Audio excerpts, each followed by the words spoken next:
ప్రధాని నరేంద్ర మోదీ ఓ అరుదైన రికార్డు సృష్టించారు. యూట్యూబ్ ఛానల్లో అత్యధిక మంది సబ్స్క్రైబర్లను పొందిన తొలి రాజకీయ నేతగా చరిత్ర తిరగరాశారు. యూట్యూబ్లోని ఆయన ఛానల్ తాజాగా 2 కోట్ల మంది సబ్స్క్రైబర్ల మార్కును దాటింది. తను పాల్గొనే కార్యక్రమాలను, ప్రసంగాలను, బీజేపీకి సంబంధించిన వీడియోలను, నచ్చిన వీడియోలను మోదీ ఈ ఛానల్లో పోస్ట్ చేస్తుంటారు. ప్రపంచంలో అత్యధిక మంది సభ్యులున్న పార్టీ కూడా బీజేపీనే కావడం విశేషం. తమ పార్టీలో 18 కోట్ల మంది సభ్యులున్నారని బీజేపీ చెబుతోంది.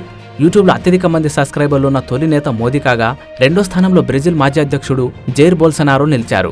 ఆయన ఛానల్కు 64 లక్షల మంది సబ్స్క్రైబర్లున్నారు. 3వ స్థానంలో ఉన్న ఉక్రెయిన్ అధ్యక్షుడు జెలెన్స్కీకి 22.4 లక్షల సబ్స్క్రైబర్లున్నారు. అమెరికా అధ్యక్షుడు జో బైడెన్ 7.89 లక్షల సబ్స్క్రైబర్లతో 4వ స్థానంలో ఉండగా, టర్కీ అధ్యక్షుడు రిసెప్ తయ్యిప్ ఎర్డోగాన్ 3.16 లక్షల సబ్స్క్రైబర్లతో 5వ ర్యాంకు సాధించారు.